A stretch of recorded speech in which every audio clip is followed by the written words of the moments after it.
आओ जो सतगुरां दी पावन पवित्र गुरबाणी सुखमणी साहिब जी दी अपनी लड़ीवार चल रही है विचार। अगे आरंभ करिए। अज आपां 13वीं अष्टपदी दे 13वीं अष्टपदी दी विचार करन दा उद्यम उपराला कर रहे हैं। धन श्री गुरु अर्जन देव साहिब जी महाराज पहला श्लोक द्वारा सानू ये ज्ञान उपदेश दे रहे हैं, क्योंकि गुरु ग्रंथ साहब की बाणी के अंदर अकाल पुरख परमात्मा जो साडा मूल है ओदी औसत वडियाई तो बाद गुरु की वडियाई का ज्ञान सानू दिता गया ते फैसला दे दिता गया कि गुर बिन घोर अंधार गुरु बिन समझ ना आवे। गुरु तो बाद फिर संतां दी भगतां दी गुरमुखां दी वडियाई की गई है। अज दे पावन वचनां राहीं पातशाह सानू समझा रहे हैं कि जो उस मालिक प्रभु दे प्यारे संत बन जाते हैं, जिन्हां दे मन भावें संत किसी भेख का नाम नहीं, एक अवस्था का नाम है, ते दूसरे पासे आपो अपने धर्मानुसार बाणे की बख्शिश की गई है। जिवें सिखाई बाणे के अंदर संतां दे भेख ने, निर्मलियां दे भेख ने, उदासियां दे भेख ने, पर गहराई च जदों जाके आपां देखदे हां, क्योंकि बाणी तो पछाण हो जाती है जीव की। ते संत एक अवस्था का नाम है, जदों कोई इंसान प्रभु की बंदगी करदा करदा अनहद बाणी तक मन की अवस्था पहुँच जाती है, जिन्हों गुरबाणी च आपां पढ़ते हाँ, अनहद बाणी पूंजी संतन हथ राखी पूंजी।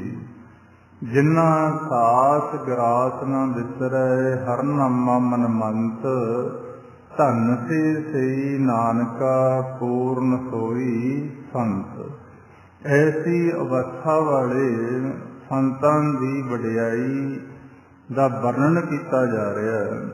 ते पावन श्लोक दे अंदर पातशाह हुण समझा रहे हैं, संत शरण जो जन परै सो जन उदरन हार, संत की निंदा नानका बहुर बहुर अवतार।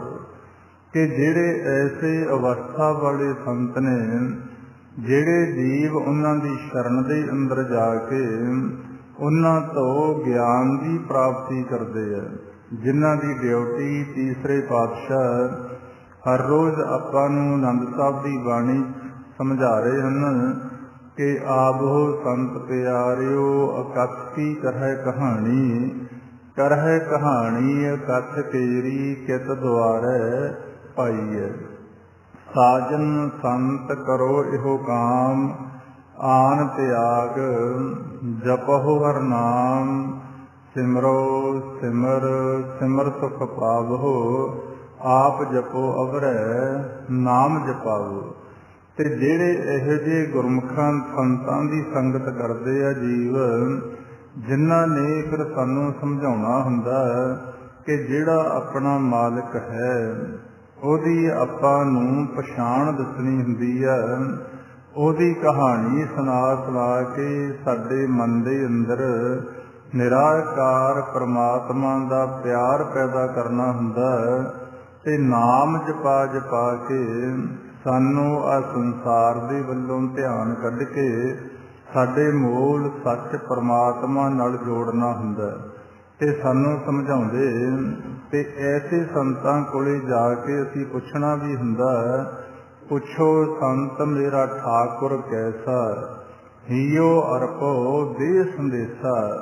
कि साधु जनों संत जनों सानू समझाओ कि साडा जिहड़ा मूल है, ठाकुर है, परमात्मा है, वो किहो जिहा है। जे कोई ओहदा संदेशा पातशाह कहंदे सानू देवे ਅਸੀਂ ਉਹਨੂੰ ਆਪਣਾ ਸਾਰਾ ਕੁਝ ਅਰਪਣ ਕਰ ਦਈਏ। ਪੁੱਛੋ ਸੰਤ ਮੇਰਾ ਠਾਕੁਰ ਕੈਸਾ, ਹੀਓ ਅਰਪੋ ਦੇ ਸੰਦੇਸਾ। ਤੇ ਜਿਹੜੇ ਫਿਰ ਐਸੇ ਗੁਰਮੁਖ ਲੋਕ ਨੇ ਜਿਨ੍ਹਾਂ ਦੇ ਮਨ ਸੰਤ ਬਣ ਚੁੱਕੇ ਆ, ਉਹ ਫਿਰ ਸਾਨੂੰ ਸਾਡੇ ਮੂਲ ਸੱਚ ਪਰਮਾਤਮਾ ਦੀ ਕਹਾਣੀ ਸੁਣਾ ਕੇ ਸਾਡੇ ਮਨ ਦੇ ਅੰਦਰ ਪਰਮਾਤਮਾ ਦਾ ਪਿਆਰ ਪੈਦਾ ਕਰ ਦਿੰਦੇ ਆ। ਪਿਆਰ ਪੈਦਾ ਕਰਨ ਤੋਂ ਬਾਅਦ ਫਿਰ ਸਾਨੂੰ ਅੱਗੇ ਦਾ ਗਿਆਨ ਦਿੱਤਾ ਜਾਂਦਾ ਕਿ ਕਿਸ ਤਰ੍ਹਾਂ ਅਸੀਂ ਆਪਣੀ ਆ ਜਿਹੜੀ ਸੁਰਤੀ ਆ ਜਿਹਦਾ ਟਿਕਾਊ ਨਹੀਂ ਬਣ ਰਿਹਾ, ਕਿਸ ਤਰ੍ਹਾਂ ਅਸੀਂ ਇਹਨੂੰ ਇਕਾਗਰ ਕਰਕੇ ਆਪਣੇ ਮਾਲਕ ਪਰਮਾਤਮਾ ਦੇ ਨਾਲ ਮਿਲ ਸਕਦੇ ਹਾਂ। ਆਵੋ ਸੰਤ ਪਿਆਰਿਓ ਅਕਥ ਕੀ ਕਰਹਿ ਕਹਾਣੀ ਅਕਥ ਕੇਰੀ ਕਿਤ ਦੁਆਰੈ ਭਾਈ ਹੈ। ਗੁਰਬਾਣੀ ਅਨੁਸਾਰ ਜਿਹੜੇ ਸੰਤਾਂ ਦੀ ਅਵਸਥਾ ਐਸੀ ਆ, ਉਹਨਾਂ ਦੀ ਸ਼ਰਨ ਦੇ ਅੰਦਰ ਜਾਣ ਦੇ ਨਾਲ ਜਿਹੜੇ ਜੀਵ ਗਿਆਨ ਉਪਦੇਸ਼ ਲੈ ਲੈਂਦੇ ਆ, ਸੰਤ ਸਹਾਈ ਰਾਮ ਕੇ ਕਰ ਕਿਰਪਾ ਦੀਆ ਮਿਲਾਏ, ਉਹ ਫਿਰ ਇਸ ਭਵ ਸਾਗਰ ਸੰਸਾਰ ਚੋਂ ਸਿੱਖ ਲੈਂਦੇ ਆ ਕਿ ਕਿਵੇਂ ਅਸੀਂ ਪਾਰ ਹੋਣਾ, ਕਿਸ ਤਰ੍ਹਾਂ ਇਹ ਭਵ ਸਾਗਰ ਪਾਰ ਕਰਨਾ, ਕਿਸ ਤਰ੍ਹਾਂ ਅਸੀਂ ਆਪਣੇ ਮਨ ਦੀ ਇਕਾਗਰਤਾ ਬਣਾ ਕੇ ਆਪਣੇ ਮੂਲ ਪਰਮਾਤਮਾ ਦੇ ਨਾਮ ਨਾਲ ਜੁੜਨਾ, ਕਿਸ ਤਰ੍ਹਾਂ ਅਸੀਂ ਆਪਣੇ ਮਨ ਦੀ ਖੁਰਾਕ ਅੰਮ੍ਰਿਤ ਰਸ ਦੀ ਪ੍ਰਾਪਤੀ ਕਰਨੀ ਹੈ, ਕਿਸ ਤਰ੍ਹਾਂ ਅਸੀਂ ਆਪਣੇ ਅੰਦਰ ਜੋ ਆਤਮ ਤੀਰਥ ਹੈ ਉਸ ਤੀਰਥ ਦੇ ਉੱਪਰ ਆਪਣੇ ਮਨ ਦਾ ਇਸ਼ਨਾਨ ਕਰਾ ਕੇ ਪਰਮਹੰਸ ਬਣਨਾ ਤੇ ਪਰਮਾਤਮਾ 'ਚ ਅਭੇਦ ਹੋਣਾ। ਜਿਹੜੇ ਜੀ ਫਿਰ ਐਸੇ ਸਾਧੂਆਂ ਦੀ ਕਿਉਂਕਿ ਵਡਿਆਈ ਕੀਤੀ ਗਈ ਹੈ, ਜੇ ਕੋ ਬਚਨ ਕਮਾਵੇ ਸੰਤਨ ਕਾ ਸੋ ਗੁਰ ਪ੍ਰਸਾਦੀ ਧਰੀਐ, ਉੱਤਮ ਸਲੋਕ ਸਾਧ ਕੇ ਬਚਨ ਅਮਲੀਕ ਲਾਲ ਇਹ ਰਤਨ। ਜਿਨ੍ਹਾਂ ਦੀ ਕਮਾਈ ਹੋਈ ਬਚਨ ਹੈ ਉਹਨਾਂ ਨੂੰ ਰਤਨ ਕਹਿ ਦਿੱਤਾ। ਤੇ ਉਹਨਾਂ ਦੀ ਫਿਰ ਸੇਵਾ ਕੀ ਹੁੰਦੀ ਆ, ਸੰਤ ਕੀ ਸੇਵਾ ਨਾਮ ਧਿਆਈ ਹੈ। ਜਿਹੜੇ ਫਿਰ ਬਹੁਤ ਉੱਚੀ ਗੱਲ ਦੇ ਨਾਲ, ਜਿਸ ਨੂੰ ਗੁਰਬਾਣੀ ਦੇ ਅੰਦਰ ਸਾਰਿਆਂ ਤੋਂ ਉੱਚਾ ਕਿਹਾ ਗਿਆ, ਪ੍ਰਭ ਕਾ ਸਿਮਰਨ ਸਭ ਤੇ ਉੱਚਾ, ਕਹੋ ਸਾਨੂੰ ਪਰਮਾਤਮਾ ਦੀ ਬੰਦਗੀ ਸਿਮਰਨ ਭਗਤੀ ਨਾਲ ਜੋੜ ਕੇ ਸਾਡੇ ਜੀਵਨ ਦਾ ਉਧਾਰ ਕਰਾ ਦਿੰਦੇ। ਤੇ ਪਾਤਸ਼ਾਹ ਫਿਰ ਗੁਰੂ ਅਰਜਨ ਦੇਵ ਸਾਹਿਬ ਮਹਾਰਾਜ ਸ਼ਲੋਕ ਦੇ ਅੰਦਰ ਸਮਝਾ ਰਹੇ ਆ ਕਿ ਸੰਤ ਸ਼ਰਨ ਜੋ ਜਨ ਪਰੈ ਸੋ ਜਨ ਉਦਰ ਨਹਾਰ। ਦੂਸਰੇ ਪਾਸੇ ਸਮਝਾ ਰਹੇ ਹਨ, ਕਹਿੰਦੇ ਸੰਤ ਕੀ ਨਿੰਦਾ ਨਾਨਕਾ ਬਹੁਰ ਅਵਤਾਰ।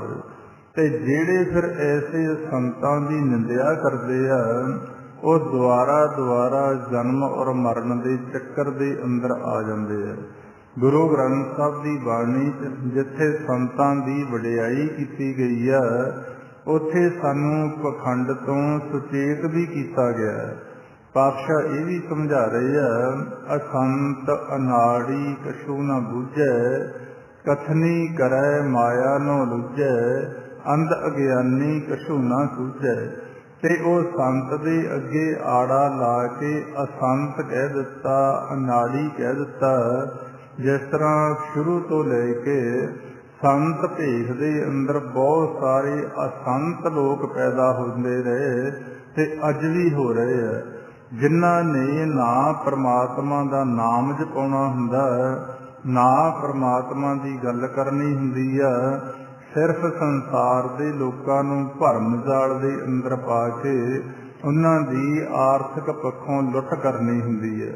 ਐਸੇ ਅਸੰਤਾਂ ਤੋਂ, ਅਨਾੜੀਆਂ ਤੋਂ ਸਾਨੂੰ ਮਹਾਰਾਜ ਨੇ ਪਛਾਣ ਦੱਸੀ ਆ। ਉਹ ਹਰ ਕੇ ਸੰਤ ਨਾ ਆਖੀਐ, ਬਾਣ ਨਾਰਸ ਕੇ ਠੱਗ ਵੀ ਕਹਤਾ ਇੱਕ ਜਗ੍ਹਾ, ਕਿਉਂਕਿ ਉਹਨਾਂ ਤਾਂ ਆਪ ਅਗਿਆਨਤਾ ਦੇ ਹਨੇਰੇ 'ਚ ਅੱਜ ਵੀ ਆਪਾਂ ਜ਼ਿਆਦਾਤਰ ਦੇਖ ਲਓ, ਬਹੁਤ ਘੱਟ ਜਿਹੜੇ ਸੰਤ ਸ਼ਬਦ ਆਪਣੇ ਨਾਮ ਨਾਲ ਲਗਵਾ ਲੈਂਦੇ ਆ, ਬਹੁਤ ਘੱਟ ਗੁਰਬਾਣੀ ਦੀ ਕਸਵੱਟੀ ਤੇ ਪੂਰੇ ਉਤਰਨਗੇ।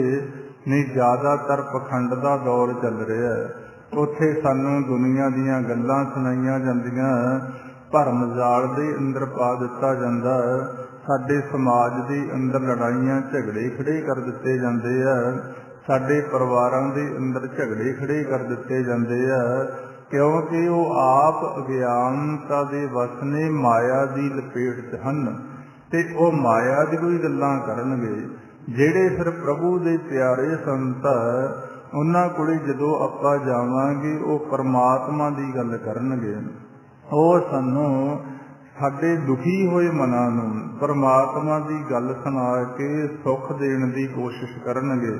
ਉਹ ਸਾਨੂੰ ਟੁੱਟੇ ਹੋਏ ਜੀਵਾਂ ਨੂੰ, ਜਿਹਦਾ ਕਾਰਨ ਸਾਡੇ ਮਨ ਸੁੱਕੇ ਪਏ, ਅੱਜ ਸਾਡੀ ਖੁਆਰੀ ਹੋ ਰਹੀ ਹੈ, ਹਰ ਬਿਸਰਤ ਸਦਾ ਖੁਆਰੀ, ਉਹ ਟੁੱਟੀਆਂ ਹੋਈਆਂ ਰੂਹਾਂ ਨੂੰ ਪਰਮਾਤਮਾ ਦੇ ਨਾਲ ਜੋੜਨ ਦਾ ਉਪਰਾਲਾ ਕਰਨਗੇ।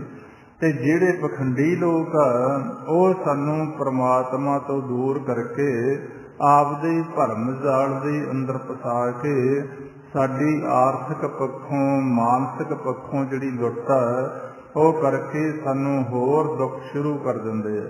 ਤੇ ਹੁਣ ਪਾਤਸ਼ਾਹ ਸਮਝਾ ਰਹੇ ਆ ਕਿ ਜੀਵ ਸਾਰੇ ਫਿਰ ਪਛਾਣ ਨਹੀਂ ਹੁੰਦੀ ਅਸਲ ਔਰ ਨਕਲ ਦੀ। ਕਈ ਵਾਰ ਜਿਹੜੀ ਨਕਲ ਆ ਉਹਦੀ ਚਮਕ ਦਮਕ ਅਸਲ ਨਾਲੋਂ ਬਹੁਤ ਜ਼ਿਆਦਾ ਹੁੰਦੀ ਹੈ। ਪਛਾਣ ਕਿੱਥੋਂ ਆਵੇਗੀ? ਪਛਾਣ ਆਵੇਗੀ ਸਾਡੀ ਭਾਸ਼ਾ ਤੋਂ, ਕਿ ਜੋ ਉਪਦੇਸ਼ ਸਾਨੂੰ ਮਿਲ ਰਿਹਾ ਉੱਥੇ ਕਿਹੋ ਜਿਹੀ ਗੱਲ ਹੋ ਰਹੀ ਹੈ। ਕੀ ਜੋ ਗੁਰਬਾਣੀ ਸਤ ਸੰਗਤ ਦੀ ਨਿਸ਼ਾਨੀ ਦੱਸ ਰਹੀ ਹੈ ਉਹ ਉੱਥੇ ਕਰਮ ਹੋ ਰਿਹਾ। ਜੋ ਮਹਾਰਾਜ ਆਪਾਂ ਨੂੰ ਸਮਝਾਉਂਦੇ ਨੇ, ਸਤ ਸੰਗਤ ਕੈਸੀ ਜਾਣੀਐ, ਜਿੱਥੇ ਇੱਕੋ ਨਾਮ ਬਖਾਣੀਐ। ਜਿੱਥੇ ਕੇਵਲ ਤੋਂ ਕੇਵਲ ਪਰਮਾਤਮਾ ਅਤੇ ਉਹਦੇ ਨਾਮ ਦਾ ਵਿਖਿਆਨ, ਉਹਦੀ ਵਡਿਆਈ ਹੁੰਦੀ, ਉਹਨੂੰ ਸਤ ਸੰਗਤ ਦਾ ਨਾਮ ਦਿੱਤਾ ਗਿਆ। ਜਾਂ ਫਿਰ ਜਿੱਥੇ ਪਰਮਾਤਮਾ ਦਾ ਨਾਮ ਜਪਿਆ ਜਾਂਦਾ, ਪਾਤਸ਼ਾਹ ਸਮਝਾ ਰਹੇ ਹਨ ਕਿ ਉੱਥੇ ਜਾ ਕੇ ਬੈਠੋ। ਤਿਤ ਜਾਏ ਬਹੁ ਸਤ ਸੰਗਤੀ, ਜਿੱਥੇ ਹਰ ਕਾ ਹਰ ਨਾਮ ਬਲੋਈਐ। ਕਿ ਇਹਨਾਂ ਚੀਜ਼ਾਂ ਦੇ ਨਾਲ ਹੀ ਮਨ ਤਨ ਧੋਵੈ ਸ਼ਬਦ ਵਿਚਾਰੀ। ਸ਼ਬਦ ਦੀ ਵਿਚਾਰ ਦੇ ਨਾਲ ਹੀ ਸਾਡੇ ਮਨ ਤੇ ਤਨ ਨੇ ਨਿਰਮਲ ਹੋਣਾ। ਤੇ ਇਹ ਸਾਨੂੰ ਪਾਤਸ਼ਾਹ ਫਿਰ ਗਿਆਨ ਦੇ ਰਹੇ ਆ। ਤੇ ਜਿਹੜੇ ਫਿਰ ਉਸ ਪਰਮਾਤਮਾ ਦੇ ਸੰਤ ਨੇ, ਜਿਹੜੇ ਉਹਨਾਂ ਦੀ ਸ਼ਰਨ ਦੇ ਅੰਦਰ ਜੀਵ ਜਾਂਦੇ, ਉਹ ਇਹ ਭਵ ਸਾਗਰ ਤੋਂ ਪਾਰ ਹੋ ਜਾਂਦੇ। ਜਿਹੜੇ ਵੀ ਉਹਨਾਂ ਦੀ ਨਿੰਦਿਆ ਕਰਦੇ, ਉਹ ਮਹਾਰਾਜ ਸਮਝਾ ਰਹੇ ਹਨ, ਸੰਤ ਕੀ ਨਿੰਦਾ ਨਾਨਕਾ ਬਹੁਰ ਬਹੁਰ ਅਵਤਾਰ। ਅੱਗੇ ਹੁਣ ਅਸ਼ਟਪਦੀ ਦੇ ਅੰਦਰ ਪਹਿਲੇ ਪਦੇ ਤੋਂ ਪਾਤਸ਼ਾਹ ਸ਼ੁਰੂ ਕਰ ਰਹੇ ਆ ਕਿ ਸੰਤ ਕੈ ਦੁਖਨ ਆਰਜਾ ਘਟੈ, ਸੰਤ ਕੈ ਦੁਖਨ ਜਮਤੇ ਨਹੀਂ ਛੁਟੈ। ਦੇਖੋ ਪ੍ਰਮਾਤਮਾ ਦਾ ਇੱਕ ਸੰਵਿਧਾਨ ਹੈ। ਜਿੰਨੀ ਕਿਸੇ ਇਨਸਾਨ ਦੀ ਜਨਮ ਦੇਣ ਵੇਲੇ ਉਹਨੇ ਸਵਾਸਾਂ ਦੀ ਪੂੰਜੀ ਲਿਖਤੀ, ਜਿੰਨਾ ਚਿਰ ਉਹ ਪੂਰੀ ਨਹੀਂ ਹੁੰਦੀ ਉਨਾ ਚਿਰ ਕਿਸੇ ਇਨਸਾਨ ਦੀ ਮੌਤ ਨਹੀਂ ਹੁੰਦੀ। ਇੱਥੇ ਹੁਣ ਗਹਿਰਾਈ ਵਾਲਾ ਸਵਾਲ ਹੈ ਕਿ ਸੰਤਨ ਕੈ ਦੁਖਨ ਆਰਜਾ ਘਟੈ। ਸੰਤ ਕੈ ਦੁਖਨ, ਸੰਤ ਕੈ ਦੁਖਨ ਆਰਜਾ ਘਟੈ, ਸੰਤ ਕੈ ਦੁਖਨ ਜਮ ਤੇ ਨਹੀਂ ਛੁਟੈ। ਫਿਰ ਸੰਤਾਂ ਦੇ ਦੁਖੀਆਂ ਦੀ ਆਰਜਾ ਕਿਵੇਂ ਘਟਦੀ ਹੈ? ਉਹ ਫਿਰ ਸਾਨੂੰ ਹੌਲੀ ਹੌਲੀ ਭੇਦ ਆਵੇਗਾ।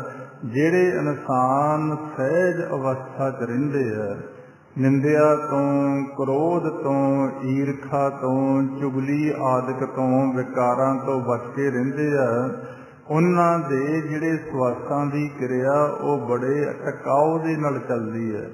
ਤੇ ਜਿਹੜੇ ਜੀ ਫਿਰ ਨਿੰਦਿਆ ਦਾ ਪੱਖ ਲੈ ਕੇ ਚੱਲਦੇ ਆ, ਆਪਾਂ ਪ੍ਰੈਕਟੀਕਲ ਕਰ ਲਿਓ, ਕਿਸੇ ਦੀ ਨਿੰਦਿਆ ਕਰਨ ਲੱਗ ਜਾਓ, ਕਰਦਿਆਂ ਕਰਦਿਆਂ ਕ੍ਰੋਧ ਚੜ੍ਹਨਾ ਸ਼ੁਰੂ ਹੋ ਜਾਊਗਾ, ਮਨ ਦੇ ਅੰਦਰ ਈਰਖਾ ਉਤਪੰਨ ਹੋ ਜਾਊਗੀ। ਸਾਡੀ ਸਵਾਸਾਂ ਦੀ ਕਿਰਿਆ ਬਹੁਤ ਤੇਜ਼ ਹੋ ਜਾਂਦੀ ਹੈ। ਜਿੱਥੇ ਅਸੀਂ 1 ਘੰਟੇ ਦੇ ਅੰਦਰ 1000 ਸਵਾਸ ਵਿਦਵਾਨ ਲੋਕਾਂ ਨੇ ਗਿਣਿਆ, 24 ਘੰਟੇ ਨੇ 24,000 ਸਵਾਸ ਦੱਸੇ ਗਏ ਆ। ਜਦੋਂ ਅਸੀਂ ਈਰਖਾ, ਚੁਗਲੀ, ਕ੍ਰੋਧ ਦੇ ਵਸ ਹੁੰਦੇ ਤਾਂ ਬਹੁਤ ਸਾਰੇ ਸਾਡੇ ਮਨ ਦੇ ਅੰਦਰ ਸਵਾਸਾਂ ਦੀ ਤੇਜ਼ੀ ਹੋ ਜਾਂਦੀ ਹੈ। ਖਾਸ ਕਰਕੇ ਜਦੋਂ ਸੰਤ ਲੋਕਾਂ ਦੀ ਅਸੀਂ ਨਿੰਦਿਆ ਕਰਦੇ ਹਾਂ ਉਦੋਂ ਤਾਂ ਬਹੁਤ ਮਨ ਦੇ ਅੰਦਰ ਸਾਡੇ ਸਵਾਸ ਤੇਜ਼ ਹੋ ਜਾਂਦੇ ਆ ਤੇ ਇਸੇ ਤਰ੍ਹਾਂ ਚਲਦਿਆਂ ਫਿਰ ਅਸੀਂ ਆਪਣੀ ਆਰਜਾ ਨੂੰ ਘਟਾ ਲੈਂਦੇ ਆ।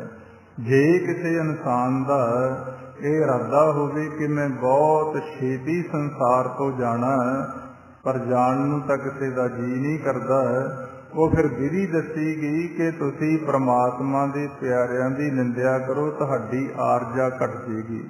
ਸੰਤ ਕੈ ਦੁਖਨ ਆਰਜਾ ਘਟੈ। ਜਦੋਂ ਅਸੀਂ ਉਹਨਾਂ ਦੇ ਦੁਖੀ ਬਣਦੇ ਹਾਂ, ਉਹਨਾਂ ਨੂੰ ਦੁੱਖ ਦਿੰਦੇ ਹਾਂ, ਪਾਤਸ਼ਾਹ ਫਿਰ ਗੁਰਬਾਣੀ ਅੰਦਰ ਸਾਨੂੰ ਸਮਝਾ ਰਹੇ ਆ ਜਿਹੜਾ ਵੀ ਇਨਸਾਨ, ਕਿਉਂਕਿ ਜਿਹੜਾ ਇਨਸਾਨ ਸੰਤ ਪਦਵੀ ਤੇ ਪਹੁੰਚ ਗਿਆ ਜਿਹਦਾ ਮਨ, ਉਹ ਕਿਸੇ ਨਾਲ ਨਿਰਵੈਰ ਹੋ ਕੇ ਜ਼ਿੰਦਗੀ ਜਿਉਂਦੇ ਆ, ਕਿਸੇ ਨਾਲ ਵੈਰ ਨਹੀਂ ਰੱਖਦੇ। ਕਿਉਂਕਿ ਸੰਤ ਪਦ ਤੇ ਪਹੁੰਚਦਾ ਹੀ ਇਨਸਾਨ ਤਾਂ ਜਦੋਂ ਇਹਨਾਂ ਚੀਜ਼ਾਂ ਤੋਂ ਉੱਪਰ ਉੱਠ ਖੜਦਾ। ਜਦੋਂ ਫਿਰ ਨਿਰਵੈਰ ਬੰਦੇ ਦੇ ਨਾਲ ਕੋਈ ਉਹਦੇ ਨਾਲ ਵੈਰ ਬਣਦਾ ਤਾਂ ਪਾਤਸ਼ਾਹ ਸਮਝਾ ਰਹੇ ਆ ਉਹ ਆਪਣੇ ਘਰ ਨੂੰ ਆਪ ਅੱਗ ਲਾਉਣ ਦਾ ਉਪਰਾਲਾ ਕਰ ਰਿਹਾ ਹੈ। ਪਾਤਸ਼ਾਹ ਸਮਝਾ ਰਹੇ ਹਨ, ਨਿਰਵੈਰਾਂ ਸੰਗ ਵੈਰ ਰਚਾਏ, ਆਪਣੇ ਘਰ ਲੂਕੀ ਲਾਏਂਦਾ। ਤੇ ਪਾਤਸ਼ਾਹ ਕਹਿੰਦੇ ਸੰਤ ਕੈ ਦੁਖਨ ਆਰਜਾ ਘਟੈ, ਸੰਤ ਕੈ ਦੁਖਨ ਜਮ ਤੇ ਨਹੀਂ ਛੁਟੈ। ਤੇ ਜਮਾਂ ਤੋਂ ਤਾਂ ਉਹੀ ਛੁਟਕਾਰਾ ਪਹਿਲਾਂ ਹੀ ਨਹੀਂ ਹੁੰਦਾ ਜੀਵ ਦਾ। ਤੇ ਜਦੋਂ ਫਿਰ ਅਸੀਂ ਨਿੰਦਿਆ ਕਰਦੇ ਹਾਂ ਖਾਸ ਕਰਕੇ ਪ੍ਰਭੂ ਦੇ ਪਿਆਰਿਆਂ ਦੀ, ਫਿਰ ਜਮਾਂ ਤੋਂ ਛੁਟਕਾਰਾ ਕਿੱਥੇ ਪਵੇਗਾ?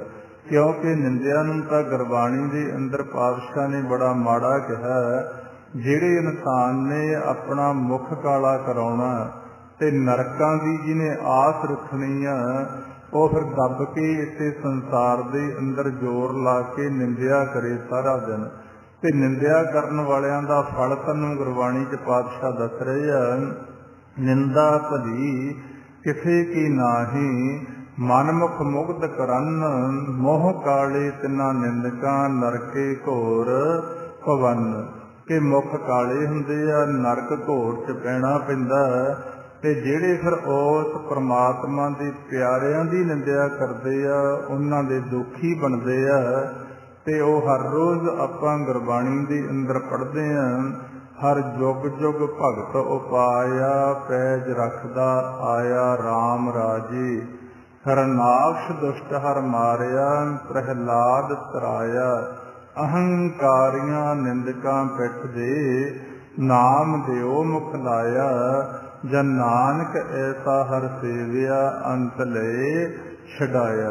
ਜਿਵੇਂ ਆਮ ਸਿਆਣੇ ਬਜ਼ੁਰਗਾਂ ਦੀ, ਵਿਦਵਾਨਾਂ ਦੀ ਇੱਕ ਧਾਰਨਾ ਆਪਾਂ ਸੁਣਦੇ ਹਾਂ, ਜਿਵੇਂ ਦੁਨਿਆਵੀ ਲੋਕਾਂ ਨੂੰ ਆਪਣੇ ਪੁੱਤਰ ਪਿਆਰੇ ਆ, ਇਸੇ ਤਰ੍ਹਾਂ ਪਰਮਾਤਮਾ ਨੂੰ ਆਪਣੇ ਸੰਤ ਭਗਤ ਪਿਆਰੇ ਹਨ।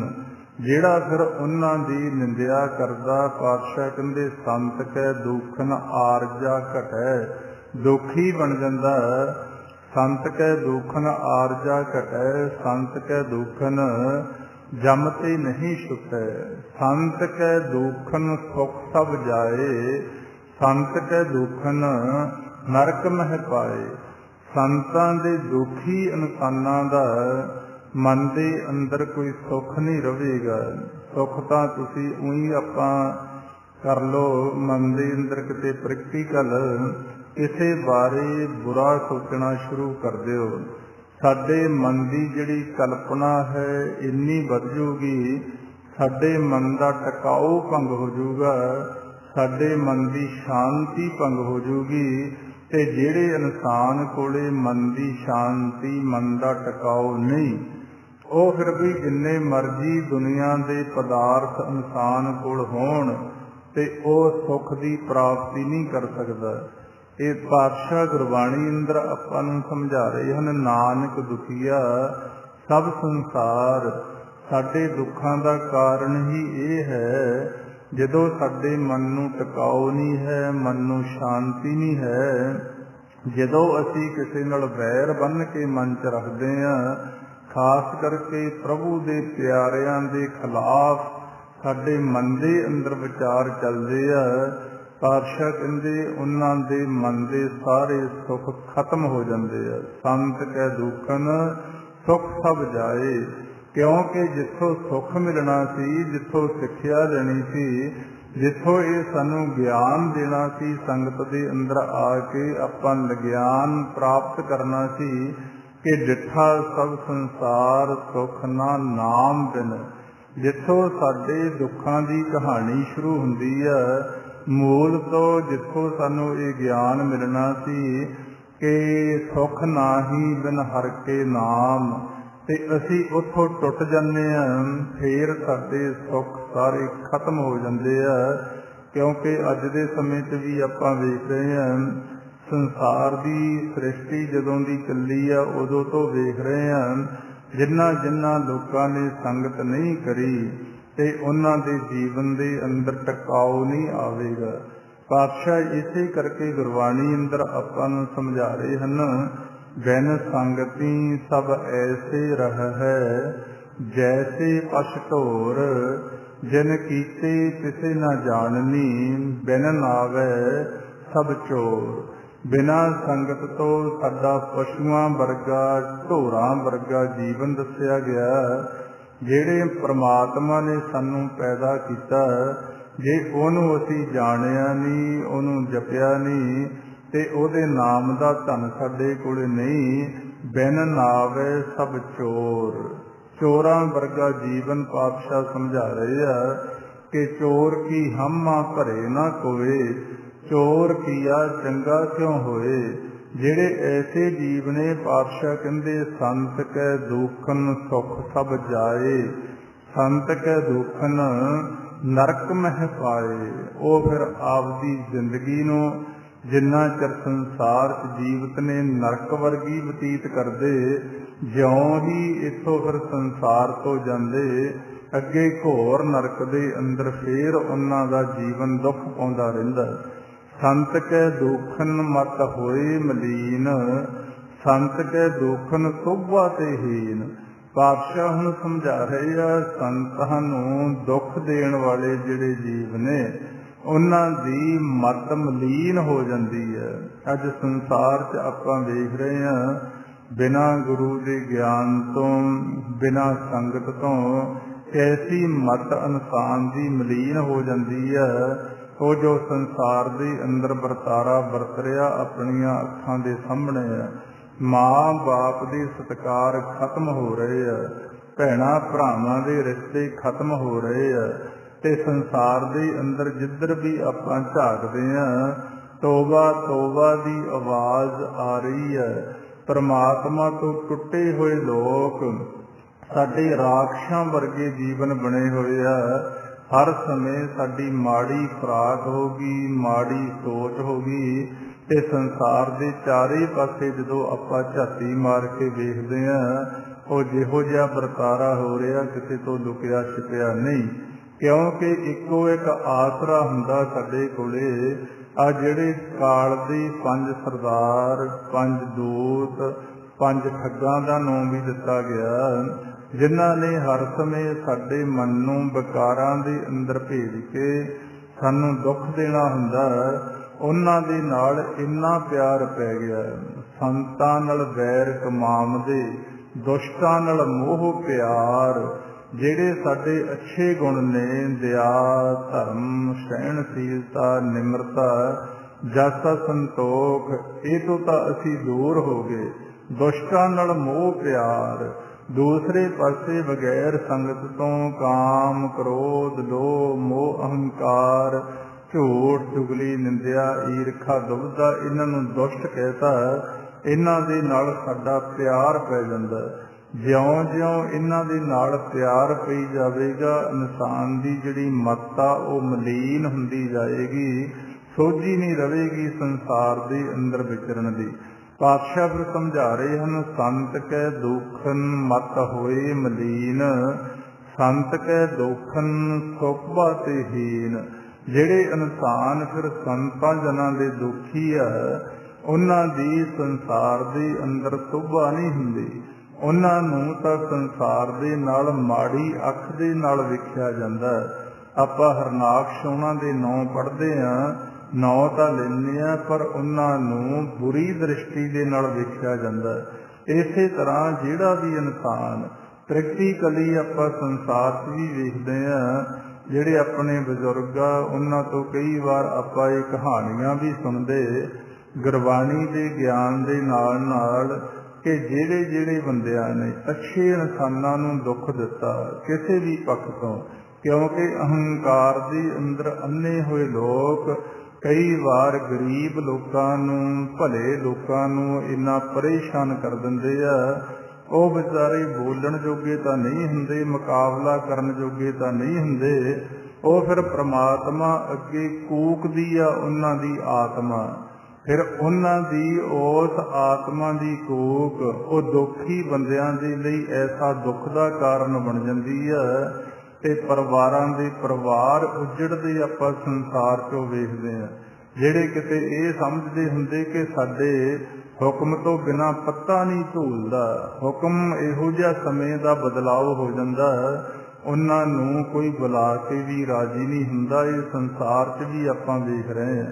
ਇੱਥੇ ਤਾਂ ਪਾਤਸ਼ਾਹ ਸਮਝਾ ਰਹੇ ਆ, ਸੰਤ ਕੈ ਦੁੱਖਨ ਸੋਭਾ ਤੇ ਹੀਨ, ਜਿਨ੍ਹਾਂ ਦੀ ਸੋਭਾ ਬੜੀ ਹੁੰਦੀ ਆ ਪਰ ਐਸਾ ਕਰਮ ਕਿਸੇ ਅਹੰਕਾਰ ਦੇ ਨਾਲ ਕਰ ਦਿੰਦੇ ਆ, ਲੋਕ ਉਹਨਾਂ ਦੀ ਸੋਭਾ ਕਰਨ ਦੀ ਬਜਾਏ ਉਹਨਾਂ ਦੀ ਜਿੱਥੇ ਖੜਦੇ ਆ ਨਿੰਦਿਆ ਕਰਦੇ ਆ। ਫਿਰ ਅੱਗੇ ਪਾਤਸ਼ਾਹ ਸਮਝਾ ਰਹੇ ਹਨ, ਸੰਤ ਕੇ ਹਤੇ ਕੋ ਰੱਖੇ ਨਾ ਕੋਏ, ਸੰਤ ਕੇ ਦੁੱਖਨ ਥਾਨ ਭ੍ਰਸ਼ਟ ਹੋਏ। ਸੰਤਾਂ ਦੇ ਦੁਖੀਆਂ ਨੂੰ ਕੋਈ ਬਚਾਉਣ ਵਾਲਾ ਨਹੀਂ। ਜਿਹੜੇ ਇਨਸਾਨ ਨੂੰ ਸਾਧੂ ਜਨਾਂ ਦਾ, ਅੱਛੇ ਲੋਕਾਂ ਦਾ ਤੇ ਦੁੱਖ ਦੇ ਕਾਰਨ ਉਹ ਸੰਸਾਰ ਦੇ ਅੰਦਰ ਦੁੱਖ ਸਹੇੜ ਲੈਂਦੇ ਆ, ਉਹਨਾਂ ਦਾ ਕੋਈ ਬਚਾਓ ਕਰਨ ਵਾਲਾ ਨਹੀਂ।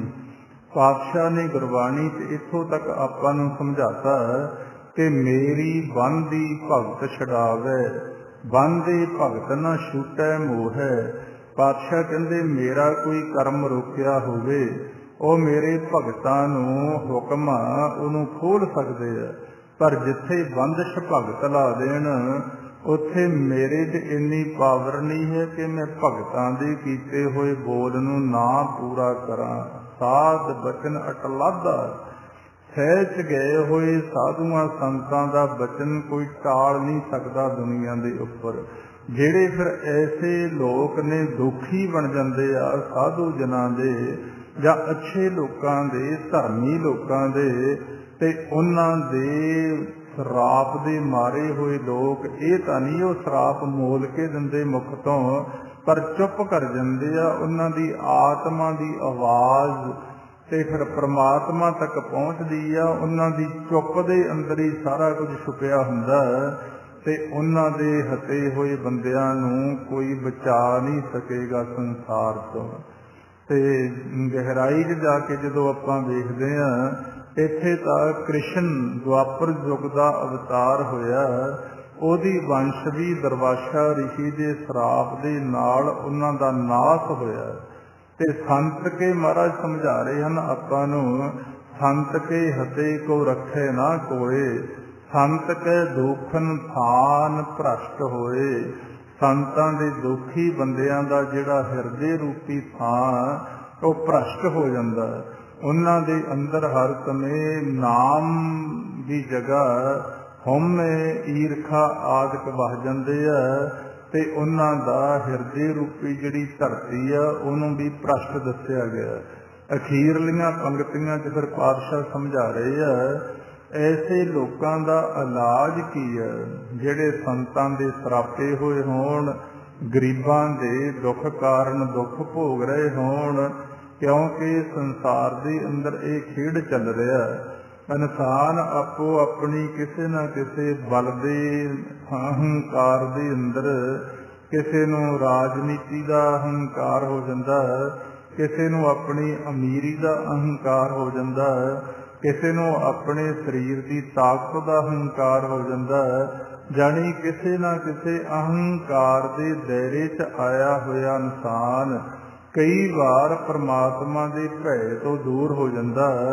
ਉਹ ਗਰੀਬ ਲੋਕਾਂ ਨੂੰ, ਨਿਮਾਣੇ ਲੋਕਾਂ ਨੂੰ, ਨਤਾਣੇ ਲੋਕਾਂ ਨੂੰ ਇੰਨਾ ਕੁ ਲਤਾੜ ਦਿੰਦਾ ਕਿ ਉਹ ਆਪਦੇ ਜੀਵਨ ਦੀ ਬਰਬਾਦੀ ਦਾ ਮੁੱਢ ਆਪੇ ਹੀ ਬੰਨਣਾ ਸ਼ੁਰੂ ਕਰ ਦਿੰਦਾ।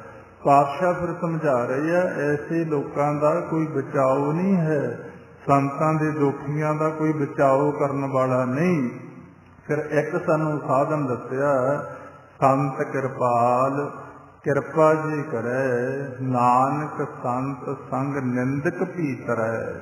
ਜੇ ਕਿਤੇ ਉਹਨਾਂ ਦੇ ਚੰਗੇ ਭਾਗ ਜਾਗ ਪੈਣ, ਉਹ ਸੰਗਤ ਦੇ ਵਿੱਚ ਆ ਜਾਣ, ਕਿਸੇ ਕਿਰਪਾਲੂ ਸੰਤ ਦੀ ਸੰਗਤ ਕਰ ਲੈਣ, ਤਾਂ ਐਸੇ ਦੁਖੀ ਸੰਤਾਂ ਦੇ ਨਿੰਦਕ ਲੋਕ, ਪਾਪੀ ਲੋਕ, ਗਰੀਬਾਂ ਤੇ ਜ਼ੋਰ ਦਿਖਾਉਣ ਵਾਲੇ ਲੋਕ ਤੇ ਸੰਤ ਆਤਮਾ ਨੂੰ ਤੰਗ ਕਰਨ ਵਾਲੇ ਲੋਕ, ਉਹਨਾਂ ਦਾ ਵੀ ਉਧਾਰ ਹੋ ਜਾਂਦਾ। ਨਾਨਕ ਸੰਤ ਸੰਗ ਨਿੰਦਕ ਭੀ ਕਰੈ। ਕਿਉਂਕਿ ਇੱਥੇ ਆ ਕੇ ਫਿਰ ਸਾਨੂੰ ਸੋਝੀ ਮਿਲਦੀ ਆ। ਇਸੇ ਕਰਕੇ ਸੰਗਤ ਨੂੰ ਸਾਰਿਆਂ ਤੋਂ ਉੱਚਾ ਰੁਤਬਾ ਦਿੱਤਾ ਗਿਆ ਗੁਰਬਾਣੀ ਦੇ ਅੰਦਰ। ਗੁਰੂ ਸਾਹਿਬਾਨਾਂ ਨੇ ਆਪਣੇ ਆਪ ਨੂੰ 20 ਵਿਸਵੇ ਕਿਹਾ ਤੇ ਸੰਗਤ ਨੂੰ 21 ਵਿਸਵੇ ਦਾ ਖਿਤਾਬ ਦਿੱਤਾ ਗਿਆ, ਜਿੱਥੇ ਬੈਠ ਕੇ ਅਸੀਂ ਪ੍ਰਮਾਤਮਾ ਦੀ ਸਿਫਤ ਸਲਾਹ ਦੇ ਨਾਲ ਜੁੜ ਕੇ ਆਪਣੇ ਜੀਵਨ ਦੀ ਜਾਚ ਸਿੱਖ ਕੇ ਪਰਮਾਤਮਾ ਦਾ ਨਾਮ ਜਪ ਕੇ ਆਪਣੇ ਜੀਵਨ ਦੇ ਉੱਪਰ, ਆਪਣੇ ਮਨ ਦੇ ਉੱਪਰ ਲੱਗੇ ਹੋਏ ਕਲੰਕਾਂ ਨੂੰ ਉਤਾਰ ਸਕਦੇ ਹਾਂ। ਕੌਣ ਕੋ ਕਲੰਕ ਰਹਿਓ ਰਾਮ ਨਾਮ ਲੇਤ ਹੀ। ਇਹ ਪਾਤਸ਼ਾਹ ਗੁਰੂ ਅਰਜਨ ਦੇਵ ਸਾਹਿਬ ਮਹਾਰਾਜ ਜੀ ਨੇ ਸਾਨੂੰ ਗਿਆਨ ਉਪਦੇਸ਼ ਦਿੱਤਾ। ਆਓ ਫਿਰ ਬਾਕੀ ਦਾ ਸਮਾਂ ਆਪਾਂ ਗੁਰਮੰਤਰ ਦਾ ਅਭਿਆਸ ਕਰੀਏ। ਹਾਂਜੀ, ਕਰੋ ਜੀ ਸ਼ੁਰੂ। ਵਾਹਿਗੁਰੂ ਵਾਹਿਗੁਰੂ